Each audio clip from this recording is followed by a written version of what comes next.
Continuing with part 2, today I'm going to tell you the truth behind these 7 photos. The photograph of Andrei Karlov. In December 2016, in the heart of Ankara, Turkey's capital, Andrei Karlov, the Russian ambassador and a diplomat stationed in Turkey, was preparing to speak at the opening of a photo exhibition at the Contemporary Art Center, showcasing landscape photographs of Russia. Karlov was known as a careful, measured man who worked tirelessly to build bridges between Russia and Turkey, two nations with a complex history of relations. Russian-Turkish relations had plunged into crisis in 2015 when Turkey shot down a Russian fighter jet near the Syrian border. However, by late 2016, the two countries were gradually improving ties through diplomatic talks, particularly regarding the Syrian civil war, in which Russia supported the government of Bashar al-Assad, while Turkey backed various rebel groups. Inside the exhibition hall, Karlov stood before an audience of journalists, officials, and invited guests. Behind him, unnoticed by anyone, was a young man in a black suit, holding a police ID, blending into the crowd as if he were part of the security team. That man was Mevlut Altuntash, a 22-year-old riot police officer. Around 8:15 in the evening, on December 19th, 2016, as Karlov was delivering his speech, a sudden burst of gunfire rang out. Karlov collapsed to the marble floor, blood spreading across the stone. Panic swept through the crowd. Altuntash, holding a Canik 55 TP9 compact 9mm pistol, stood next to the ambassador's body. He paced around the room, smashing photographs on the wall, and shouted in both Turkish and Arabic, "Allahu Akbar. We are the descendants of those who supported the Prophet Muhammad for jihad. Don't forget Aleppo, don't forget Syria. We die in Aleppo, and you die here." Altuntash's words reflected deep anger over Russia's military involvement in Syria, especially the bombings in Aleppo, where thousands had been killed in fierce battles between the Syrian army, backed by Russia, and rebel groups. Turkish security forces quickly arrived at the scene. A gunfight broke out, and Altuntash was killed on the spot. Karlov's body was taken away, while Altuntash's corpse remained unclaimed by his family and was eventually buried in a cemetery for the unclaimed dead. The photograph you are looking at is the last image ever taken of Andrei Karlov, standing just in front of the man who would assassinate him. The photograph of Alan Hruby. In October 2014, in the town of Duncan, Oklahoma, a family massacre left 3 members of the Hruby family, John, Joy, Tinker, and their daughter Catherine, dead in their home. The killer was none other than the family's 19-year-old son, Alan Hruby, a well-dressed University of Oklahoma student with a polished, charming appearance. The story began with the Hrubys, a middle-class family who had spoiled Alan, allowing him to live lavishly with Rolex watches, Louis Vuitton shoes, and first-class flights. But Alan was $3,000 in debt to a loan shark, had been accused of forging a $17,500 check, and had once stolen his grandmother's credit card to fund his spending. When his parents discovered this and cut off his allowance, Alan faced mounting financial pressure, yet refused to give up his extravagant lifestyle. On the night of October 9th, 2014, Alan planned to kill his entire family, so he would become the sole heir. Taking his father's 9mm pistol, he went into the kitchen and shot his mother twice, then fired a 3rd round to make sure she was dead. As his sister walked in, he shot her immediately. About an hour later, when his father returned from work, Alan shot him in the neck and then delivered a fatal shot to the head. After the murders, Alan removed the DVR from the home security system along with the pistol and dumped them in a lake to destroy evidence. The next day, he drove to Dallas, Texas to create an alibi. He checked into the Ritz-Carlton, attended the OU Texas football game, partied with friends, and casually posted photos on Instagram as if nothing had happened. This photograph was the last image of him enjoying his carefree life. Meanwhile, the bodies of his family lay in the house for 3 days, until the housekeeper discovered them on the morning of October 13th. Police quickly focused their suspicion on Alan. The recovery of the gun and DVR from the lake destroyed his claims of innocence. Initially, he stayed silent, but faced with overwhelming evidence, Alan confessed to everything. The sole motive: greed. Prosecutor Jason Hicks called Alan pure evil and said the tears he shed were nothing more than crocodile tears over getting caught. On March 10th, 2016, Alan pleaded guilty to 3 counts of first-degree murder to avoid the death penalty. He was sentenced to 3 consecutive life terms without the possibility of parole. The photograph aboard the UC-3 Nautilus. On August 10th, 2017, 30-year-old Swedish journalist Kim Wall boarded the homemade submarine UC-3 Nautilus Nautilus, built by Danish inventor Peter Madsen, to interview him. Before leaving port, Kim texted her boyfriend that she was still alive and going down now. That night, Kim disappeared. The next morning, the submarine was found sunk in Kyrgy Bay. Madsen was rescued and claimed he had dropped Kim off on shore the night before, but no evidence supported this. In a series of shifting statements, Madsen said Kim had died either when a hatch fell on her head or from carbon monoxide poisoning. Both explanations were disproven. On August 21st, Kim's headless, limbless torso washed ashore. It bore 15 stab wounds to the groin and genital area. Inflicted after death, more body parts, her clothing, a knife, and a saw were later recovered, sealed in plastic bags weighted with metal to sink them. Investigators determined that Kim had likely been strangled or had her throat cut. A search of Madsen's computer revealed videos of extreme sexual violence and tools, including a saw, screwdrivers, straps, and metal pipes that he had brought aboard in advance. Witnesses testified that Madsen had a fetish for violent sexual acts, and his semen was found on Kim's clothing. A psychological report diagnosed him with a personality disorder, lack of empathy, and violent tendencies. He was arrested, and during his 2018 trial, prosecutors charged him with premeditated murder with a sexual motive and sought a life sentence, a rare penalty in Denmark. Madsen admitted to dismembering and disposing of the body, but maintained that Kim's death was an accident. On April 25, 2018, he was convicted of murder, sexual assault, and desecration of a corpse, and sentenced to life in prison. In 2020, in a documentary interview, Madsen admitted for the first time that he had killed Kim, without giving details. The photograph you are looking at shows Kim smiling and chatting with the man who would murder her. The Photograph of Libby. The story began on February 13th, 2017, in the small town of Delphi, Indiana. Two teenage girls, 14-year-old Liberty Libby German and 13-year-old Abigail Abby Williams, decided to spend a day off from school hiking the Delphi historic trails. Delphi is known for its old structures, including the Monon High Bridge, an abandoned relic from the railroad era. Libby and Abby were best friends, often inseparable. That day, Libby's older sister, Kelsey German, dropped them off at the trailhead at around 1:35 p.m. The girls planned to walk across the Monon High Bridge, which stretches about 850 feet and rises roughly 65 feet above the ground. Kelsey told them to be careful and said she would pick them up at about 3:15 p.m. While walking across the bridge, Libby took out her phone to snap a picture. She captured an image of Abby walking ahead, smiling innocently. This photograph, later posted to Libby's Snapchat, would become hauntingly significant. Libby also recorded a short video capturing a strange man walking toward them on the bridge. He wore a dark blue jacket and a cap. In the clip, a deep male voice can be heard, calm but chilling, down the hill. Not long after, the girls were led down into the wooded area below the bridge, about a mile away. There, in a secluded spot, tragedy struck. Both Libby and Abby were brutally murdered, their throats cut. A single unfired bullet was found between their bodies. When Kelsey returned at around 3:15 p.m, the girls were nowhere to be seen. At first, the family thought they might have gotten lost or delayed, but as darkness fell and calls to Libby's phone went unanswered, concern turned to fear. The family contacted police and a search began that very night. Dozens of volunteers, along with local officers, combed the trails, but found nothing. The next morning, February 14th, 2017, a search party discovered the bodies of Libby and Abby in a wooded area near Deer Creek, about a mile from the Monon High Bridge. Authorities quickly confirmed it was a double homicide, launching a full-scale investigation. Indiana State Police and the FBI joined the case, collecting evidence from the scene, including the unfired bullet and Libby's phone, which contained the crucial video and audio. On February 15th, 2017, police released the still image of Bridge Guy from Libby's video, along with a composite sketch based on witness descriptions. They also made public the chilling Down the Hill audio, urging the public to help identify the voice.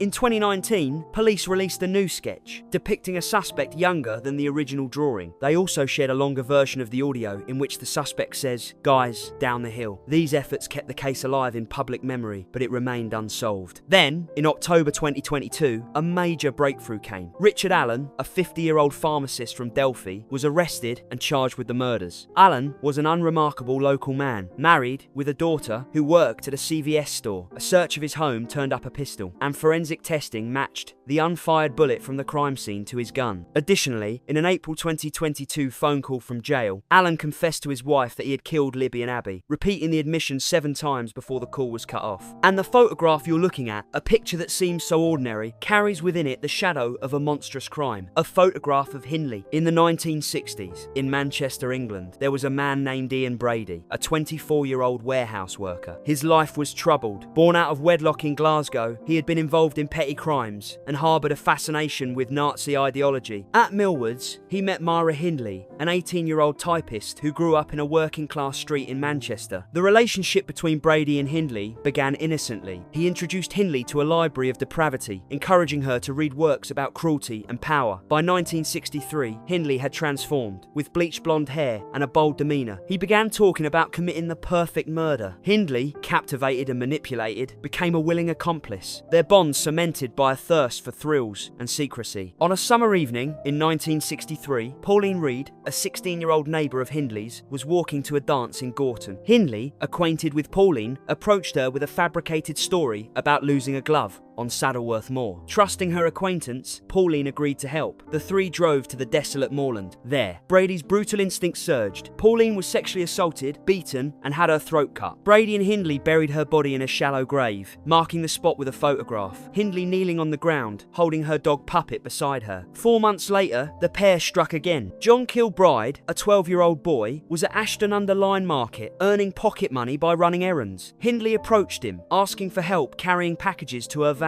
John, trusting and eager to assist, followed her. Brady was waiting. They drove the boy to Saddleworth Moor, where John was sexually assaulted and strangled with a cord. His body was buried at Holland Brown Knoll, and Brady, with his camera, captured Hindley kneeling over the grave, staring at the ground as if sealing their secret. This photograph, seemingly ordinary, was utterly chilling. John Kilbride's disappearance caused alarm in Manchester, but with no witnesses or leads, the case faded into obscurity. Over the remaining period, the pair murdered 4 more children and teenagers, until the killing of Edward Evans on October 6, 1965. Specifically, Brady's arrogance grew, and he sought to expand his circle of depravity. He targeted David Smith, Hindley's brother-in-law, hoping to recruit him. On October 6th, Edward Evans, a 17-year-old, was lured to their home in Hattersley with an offer of drink. In front of Smith, Brady attacked Evans with an axe, striking him 14 times before strangling him with an electrical cord. Smith, horrified, was forced to help clean up, but fled the next morning to alert the police. On October 7th, 1965, Greater Manchester Police raided 16 Wardlebrook Avenue. They found Edward Evans' body wrapped in plastic, along with a blood-stained axe and Brady's collection of books on brutality. Brady was arrested immediately, and Hindley was detained shortly after. A 12-year-old neighbour's account of trips to Saddleworth Moor led police to search the desolate area. On October 16th, they unearthed Leslie Ann Downey's body, followed by John Kilbride's on October 21st, both buried in shallow graves. The trial began on April 27th, 1966, at Chester Assizes. Brady was convicted on 3 counts, receiving 3 life sentences. Hindley was convicted of 2 murders and, as an accessory, receiving 2 life sentences plus 7 years. The photo from the dating game show. In 1978, a man named Alcala appeared on the American television show The Dating Game, a popular dating program. With a charming smile and confident demeanour, Alcala won over the audience and was chosen as the winner by contestant Cheryl Bradshaw. However, Bradshaw later refused to go on a date with him because she felt creeped out when meeting him in private. That decision saved her life. At the time, no one in the studio knew that the man smiling on the screen was a serial killer on the hunt. On August 23rd, 1943, in San Antonio, Texas, a boy named Rodney James Alcala was born into a Mexican-American family. From a young age, Alcala showed exceptional intelligence, but also disturbing psychological signs. When he was young, his family moved to Los Angeles, and Alcala began cultivating the image of a charming, attractive man. In 1968, at the age of 25, Alcala revealed his true nature for the first time. He lured 8-year-old Tally Shapiro into his Hollywood apartment with the promise of taking her picture. There, Alcala beat, raped, and attempted to kill her. Luckily, a witness saw Shapiro getting into Alcala's car and alerted the police. When officers arrived, they found Shapiro in critical condition, but Alcala had fled. This incident landed him on the FBI's 10 most wanted list. However, because Shapiro's family did not want her to testify in court, Alcala was convicted only of child molestation and sentenced to 3 years in prison. After serving 34 months, he was released in 1971. Upon his release, Alcala did not reform. Instead, he refined his skills in manipulation and concealing his crimes. Posing as a professional photographer, Alcala travelled throughout California and New York, approaching young women and girls with offers of fashion or art photo shoots. His good looks, soft voice, and smooth talk made it easy for him to gain his victims victims' trust, but those photo sessions often ended in unimaginable brutality. One of the first known victims after his release was Cornelia Crilly, a 23-year-old flight attendant living in Manhattan, New York. Alcala lured Crilly to a photo shoot location. In her apartment, he raped and strangled her with her own stockings. Crilly's body was found in her apartment, but there was not enough evidence at the time to link Alcala to the crime. Alcala remained free. 6 years later, he struck again in New York. Alan Hruby, the daughter of a famous nightclub owner, was lured by Alcala with the promise of a photo session. After she went missing, her body was found in a wooded area in Westchester County. Police suspected Alcala but lacked concrete evidence, and once again he escaped justice. Between 1977 and 1979, Alcala shifted his focus back to California, where he committed a string of brutal murders. The victims included Jill Barkham, an 18-year-old girl who was raped, beaten, and killed by having her head smashed with a rock. Her body was found on a hiking trail in the Hollywood Hills. Georgia Wickstead, a 27-year-old nurse who was sexually assaulted, tortured, and strangled in her Malibu apartment. Charlotte Lamb, a 31-year-old woman who was murdered and left on the floor of an apartment in El Segundo. Alcala kept her earrings as a trophy. Jill Parento, a 21-year-old woman who was attacked and killed in her Burbank apartment. And then, in 1978, somehow he suddenly appeared on the television show The Dating Game, and Cheryl Bradshaw was fortunate to have turned down the date. In the summer of 1979, 12-year-old Robin Samsoe was riding her bicycle to ballet class